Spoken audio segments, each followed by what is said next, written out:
নমস্কার আমার প্রিয় শ্রোতা বন্ধুরা, এসো গল্প শোনাইতে তোমাদের সকলকে স্বাগত জানাই। আজকে তোমাদের শীর্ষেন্দু মুখোপাধ্যায়ের একটি ভূতের গল্প পড়ে শোনাবো। গল্পের নাম আয়নার মানুষ। তাহলে শুনতে থাকো। আয়নার মানুষ।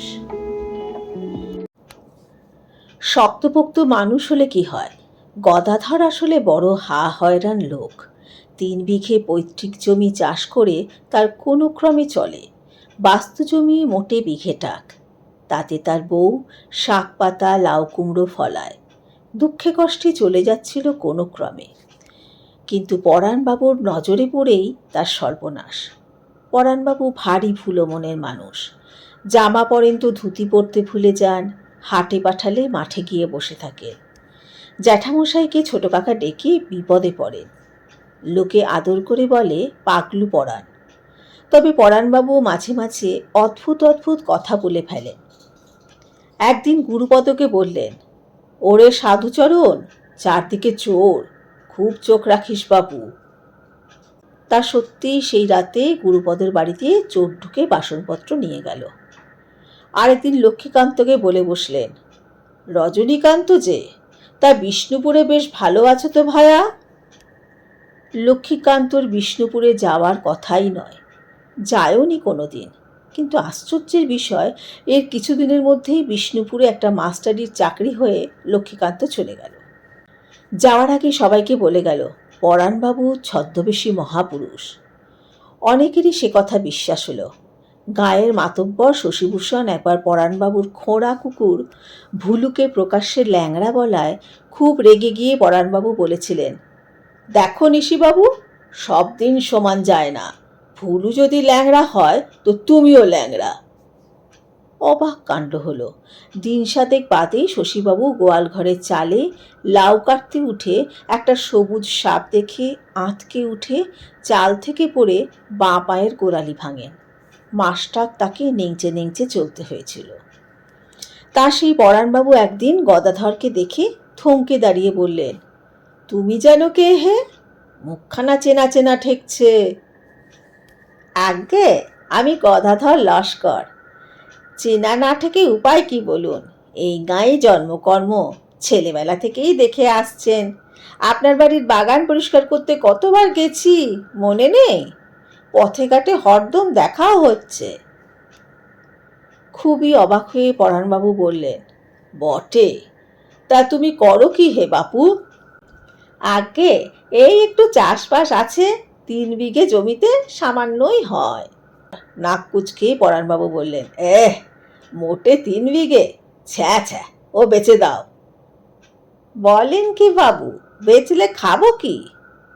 ভারী বিরক্ত হয়ে ভ্রু কুচকে পরাণবাবু বললেন, খাবে? কত খাবে হে হলধর? খেয়ে শেষ করতে পারবে ভেবেছ? খাবে। কথাটা অনেকের কানে গেল। গায়ের মুরব্বীরা বললেন, ওরে গদাধর, পরাণ হলো বাকসিদ্ধায়, যা বলে তাই ফলে।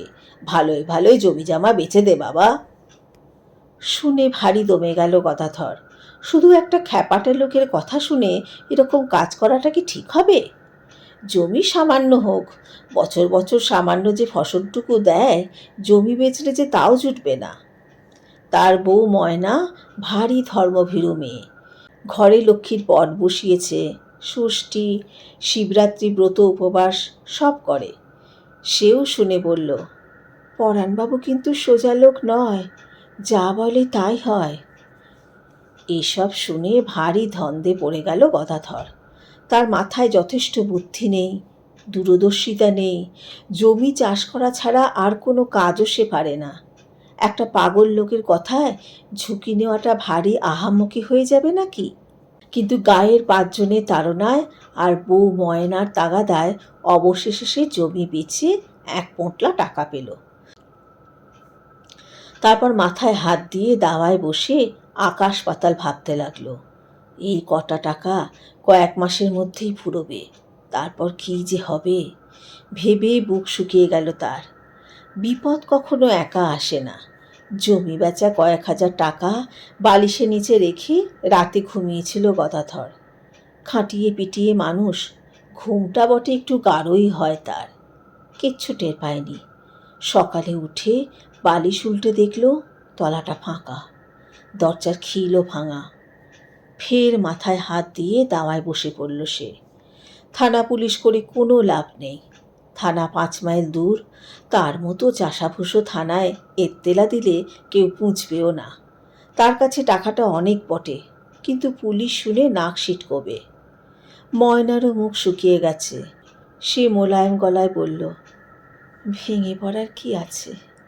আমার লক্ষ্মীর ঘর ভেঙে 2 দিন তো চলুক। নুন ভাত শাক ভাত খেয়ে কটা দিন কাটলো বটে, কিন্তু তারপর আর চলছে না।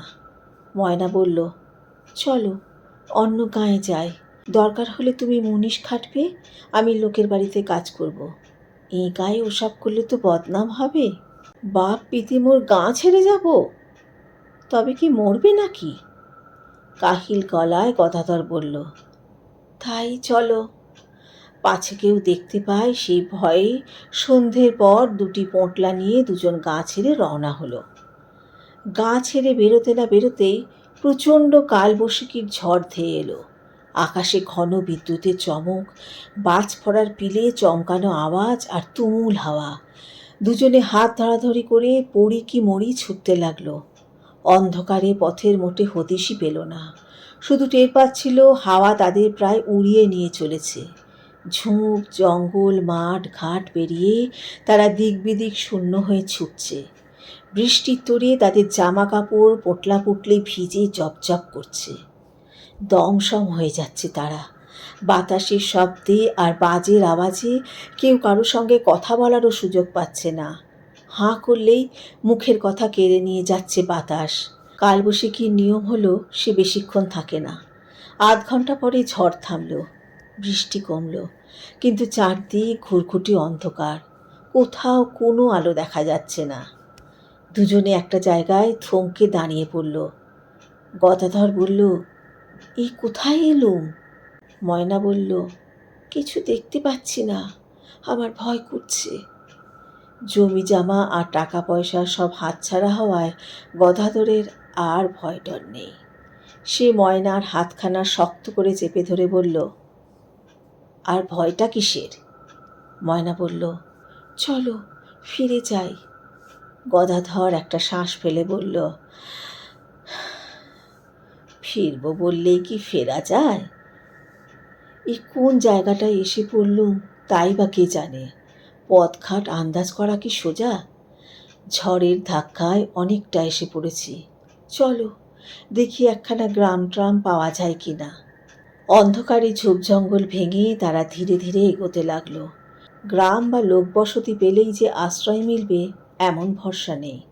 উটকো লোককে কেই বা আদর করে ঘরে জায়গা দেয়। আজকাল যা চোর ডাকাতের উপদ্রব। একটা জঙ্গল মতো জায়গা পেরোতেই সামনে একটা আলো দেখতে পেল গদাধর। বলল, ওই তো আলো দেখা যাচ্ছে, চলো দেখা যাক মাথা গোজার জায়গা মেলে কিনা। সামনে এগিয়ে একখানা মাঠ কোটা দেখা গেল বটে, তবে তার বেশ দৈন্যদশা। সামনের ঘরে একখানা হ্যারিকেন জ্বলছে। বন্ধ দরজায় খুটখুট শব্দ করে গদাধর ভারী বিনয়ের গলায় বলল, আমরা বড় দুঃখী মানুষ, মশাই একটু মাথা গোজার ঠাঁই পাওয়া যাবে? ভেতর থেকে বাঁচখাই গলায় কে যেন বলে উঠল, ভেতরে এসো, দরজা ভেজানো আছে। দুজনে ভারী জড়সড় ভয়ে ভয়ে ভিতরে ঢুকল। ঘরের কোণে রাখা হ্যারিকেনের আলোয় দেখা গেল সামনে একটা তক্তপোষ, তাতে গোটানো বিছানা, কয়েকটা বাক্স প্যাটরা, কিছু হাঁড়িকড়ি, কিন্তু ঘরে কেউ নেই। গদাধর গলা খাকারি দিয়ে ভারী নরম সুরে বলল, আগে অপরাধ নেবেন না, উৎপাত করতেই এসেছি বলতে পারেন, তবে বিপদে পড়েই আসা। আমরা বড় দুর্দশায় পড়েছি কি না। কে যেন ভরাট গলায় বলে উঠল, দুর্দশার তো কিছু দেখছি না হে। কে বলল দুর্দশায় পড়েছ? একটু হাওয়া ছেড়েছিল আর 2 ফোঁটা বৃষ্টি পড়েছে, এই তো। তা চাষিবাসীকে তো ঝড়ে জলে কতই কাজ করতে হয়। তা বটে, বলে গদাধর হাত কচলাতে কচলাতে বলল, যদি দয়া করে একটু আশ্রয় দেন তো দাওয়াতে বসেই রাতটা কাটিয়ে দেবক্ষণ। দাওয়ায়? দাওয়ায় কেন হে? দিব্যি ঘরদোর রয়েছে, দাওয়ায় থাকবে কোন দুঃখে? ভিতরের ঘরে যাও, শুকনো কাপড় টাপড় পাবে, পরে নাও গে। উনুনে আঁচ দেওয়া আছে, খিচুড়ি চাপিয়ে গ্যাঁট হয়ে বসে থাকো। ময়না ফিসফিস করে বলল, গলা পাচ্ছি বটে, কিন্তু কাউকে দেখতে পাচ্ছি না কেন বলো তো? গদাধরও ভরকে গিয়ে বলল, তাই তো। ময়না বলল, জিজ্ঞেস করো না। গদাধর ফের হাত কচলে বলল, আপনি কোথা থেকে কথা বলছেন আজ্ঞে? সামনে এলে একটু পদধূলি নিতুম। ও বাবা, পদধূলি বড় কঠিন জিনিস। খুঁটির গায়ে একটা হাত আয়না ঝুলছে, দেখতে পাচ্ছ? গদাধর ইতিউতি তাকিয়ে দেখল ভেতরের দরজার পাশে কাঠের খুঁটিতে একটা ছোট্ট হাত আয়না ঝুলছে বটে। আয়নাখানা পেরে ওর ভিতরে তাকাও। গদাধর অবাক হয়ে তাড়াতাড়ি গিয়ে আয়নাটা পেরে তুলে ধরতেই এমন আঁতকে উঠল যে একটু হলেই সেটা পড়ে যেত হাত থেকে। আয়নার ভিতরে একখানা সুরঙ্গে লম্বা মুখ, গোঁপ আছে, ঝুলঝুলে চোখ, মাথায় বাবরি চুল। ভয়ের কথা হলো সেই মুখের ঠোঁট নড়ছে আর কথা বেরিয়ে আসছে। দুজনেরই ভিড়মি খাওয়ার অবস্থা। আয়নার লোকটা বলল, ওরে বাপ, আগে তো প্রাণ রক্ষে হোক, তারপর দাঁত কপাটে লেগে পড়ে থাকলে থেকো। ময়না আর গদাধর কিছুক্ষণ বাক্যহারা হয়ে ঘেঁষাঘেঁষি করে দাঁড়িয়ে রইল। এরপর ময়নাই প্রথম কথা কয়ে উঠল, আমরা বড্ড ভয় পাচ্ছি যে। বলি, ভয়টা কিসের, হ্যাঁ? এই জন্যই বলে লোকের উপকার করতে যাওয়াটাই আহাম্মকি। গদাধর সামলে নিয়ে তাড়াতাড়ি বলল, না না, ওর উপর কুপিত হবেন না, আমরা না হয় ভয় ডর সব গিলে ফেলেছি। ভালো, টপ করে ওসব ফালতু জিনিস গিলে পেটে চালান করে দাও। দিয়েছ? ময়না আর গদাধর ঘন ঘন ঢোক গিলে যেন একটু সামলে নিল। গদাধর বলল, না, এখন আর তেমন বুক ঢিপ ঢিপ করছে না। তোমার করছে ময়না? না, মাথাটা একটু ছিমছিম করছে, এই যা। আয়নার লোকটা বলল, ওতেই হবে, এখন গিয়ে রান্নার জোগাড় যন্ত্র করে ফেলো। গদাধর আমতা আমতা করে বলল, ফস করে অন্দরমহলে ঢুকবো, কেউ যদি কিছু বলে? লোকটা হা হা করে হেসে বলল, বলার মতো আছেটা কে হে? এই আমি ছাড়া এই বাড়িতে আর জনমনীষী নেই। যাও যাও, ভেজা কাপড়ে বেশিক্ষণ থাকলে নিউমোনিয়া ধরে ফেলবে। কথা না বাড়িয়ে তারা ভেতরের ঘরে এসে দেখল দিব্যি ব্যবস্থা। আলনায় কয়েকখানা পাট ভাঙা ডুরে শাড়ি, দুটো ধোঁয়া ধুতি আর মোটা কাপড়ের কামিজ রয়েছে। কুয়ো থেকে জল তুলে হাত মুখ ধুয়ে ভেজা কাপড় বদল করে রান্নাঘরে গিয়ে দেখল উনুনে আঁচ উঠে গেছে। চাল ডাল খুঁজতেই বেরিয়ে পড়ল। আলু, লঙ্কা, ফোড়ন, তেল সবই অল্প স্বল্প রয়েছে। ময়না বলল, হ্যাঁ গা, আয়নার জ্যাঠামশাইকে জিজ্ঞেস করো না উনি আমাদের সঙ্গে খাবেন কি না। গদাধর গিয়ে আয়নাটা নিয়ে এলো। তারপর সুরঙ্গী মুখখানার দিকে চেয়ে কাছুমাছু মুখ করে বলল, আগে আপনি প্রসাদ করে না দিলে কোন মুখে খিচুড়ি খায় বলুন? ময়নার বড় ইচ্ছে আপনাকেও একটু ভোগ চড়ায়। না হে বাপু, ওসব আমার সহ্য হয় না, আমার অন্য ব্যবস্থা আছে, তোমরা খাও। কি আর করা, অন্যের বাড়িতে ঢুকে এরকম রেঁধে বেড়ে খাচ্ছে বলে ভারী সংকোচ হচ্ছে তাদের। তবে খিদেও পেয়েছে খুব, তাই তার লজ্জার সঙ্গেই পেট পুরে খেয়ে নিল। তারপর দুজনে ক্লান্ত শরীরে আর ভরা পেটে মরার মতো ঘুমিয়ে পড়ল।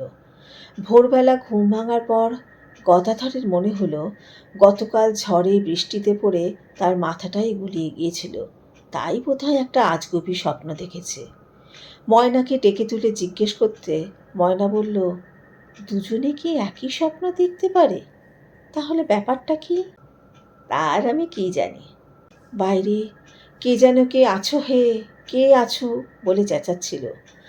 গদাধর তাড়াতাড়ি উঠে সদর দরজা খুলে দেখল নাদুস নুদুস একটা লোক দাঁড়িয়ে আছে, দড়িতে বাঁধা দুটো হালের বলদ, একটা দুধের গাই আর একটা হাল। লোকটা গম্ভীর হয়ে বলল, এই নাও ভাই, ষষ্ঠীপদের গচ্ছিত হাল গরু সব বুঝিয়ে দিয়ে যাচ্ছি। আর এই নাও 1 বছরের হাল গরুর ভাড়া আর দুধ বাবদ দাম, 700 টাকা আছে। গদাধর জিভ কেটে পিছিয়ে গিয়ে বলল, না না, ছি ছি, এসব আমার পাওনা নয়, আমাকে কেন দিচ্ছেন? লোকটা দীর্ঘশ্বাস ফেলে বলল, না দিলে কি রেহাই আছে হে? ষষ্ঠীপদ ঘাড় মটকাবে। বুঝে নাও ভাই, কাল রাতেই ষষ্ঠীপদ হুকুম দিয়ে গেছে। আগে ষষ্ঠীপদ কে বটেন? কেন, পরিচয় হয়নি নাকি? বলি, সে এখন আয়নার মধ্যে ঢুকেছে বলে তো আর গায়েব হয়ে যায়নি। তার দাপটে এখনো সবাই থরহরি কাঁপে। ওই পূবে খালধারে জমিটা তোমার, 10 বিঘে আছে। কিছুই বুঝতে পারল না গদাধর। লোকটা চলে যাওয়ার পর গরু আর বলদদের নিয়ে গোয়ালে বেঁধে টাকাগুলো ট্যাঁকে খুঁজে সে গিয়ে আয়নাটা পেরে আনলো। কিন্তু দিন মানে আয়নায় আর সেই সুরঙ্গী মুখখানা দেখা গেল না। নিজের বোকা বোকা হতভম্ব মুখখানাই দেখতে পেল সে। এরপর আর একজন রোগাপানা লোক এসে হাজির, সঙ্গে মুটের মাথায় 2টো ভরা বস্তা। এই যে ভায়া, আমি হচ্ছে শ্যামাপদ মুদি, 2 বস্তা চাল দিয়ে গেলুম। ষষ্ঠীপদর হুকুম তো আর অমান্য করতে পারি না। এই 2 বস্তাই পাওনা ছিল তোমাদের, আর এই 1000টা টাকা। গদাধর কথা কইতে পারছে না, কেবল ঢোক গিলছে, জিভ টাগড়া সব শুকনো। একটু বেলার দিকে একজন বউ মানুষ এসে পিছনের দরজা দিয়ে ঢুকে সোজা ময়নার কাছে হাজির। একটা পোঁটলা খুলে কিছু সোনার গয়না বের করে বলল, নাও বাবু, তোমার জিনিস পুছে নাও। মোট 8 গাছা সোনার চুড়ি, বাঁধানো নোয়া, বিছে হার, 1 জোড়া বালা আর ঝুমকো দুল। ময়না অবাক হয়ে বলল, এসব আমার হবে কেন? তা জানি নে, ষষ্ঠীপদ গচ্ছিতে রেখেছিল, এখন হুকুম হয়েছে তাই দিয়ে যাচ্ছি। কিন্তু আমি তো ষষ্ঠীপদ বাবুকে চিনি না। চিনবে বাপু, এ গায়ে থাকলে তাকে না চিনে উপায় আছে? তা তোমাদের কপাল ভালো যে তার নেক নজর পড়েছে, তার ভয়ে আমরা কাঁটা হয়ে থাকি কিনা। সারাদিনে আরও অনেকে এসে অনেক জিনিস দিয়ে গেল। কেউ দাঁড় কুড়ুল, কেউ শীতল পাটি, কেউ কুয়োর বালতি আর কাঁটা, কেউ কাঠের টুল, কেউ বাসনকোসন বা কড়াই আর হাতা, এমনকি 1 গাছ ঝাঁটা অবধি সবই নাকি ষষ্ঠীপদর গচ্ছিত রাখা জিনিস। গদাধর আর ময়নার দিশেহারা অবস্থা। গরিব হলেও তারা লোভী লোক নয়, এসব জিনিস তাদের ঘরে ছিল না। তার উপর ষষ্ঠীপদর রহস্যটাও তাদের মাথায় সেঁধোচ্ছে না। খুব ভাবনা চিন্তার মধ্যেই দিনটা কাটল তাদের।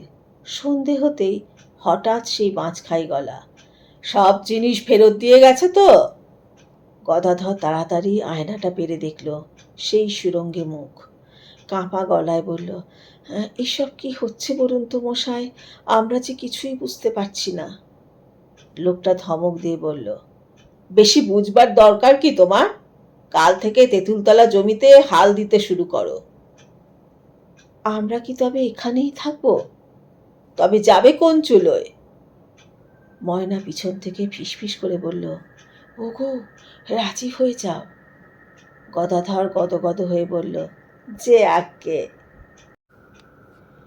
শীর্ষেন্দু মুখোপাধ্যায়ের গল্প মানে সহজ ভাষা আর ছোট বড় সবার মন কেড়ে নেওয়া জাদুকরি গল্প বলা। এই গল্প তার ব্যতিক্রম নেই। ভয়ঙ্কর কোনো পরিবেশ নয়, বরং ভয়ের মাঝেও মৃদু হাসি আর কৌতূহল বজায় থাকে।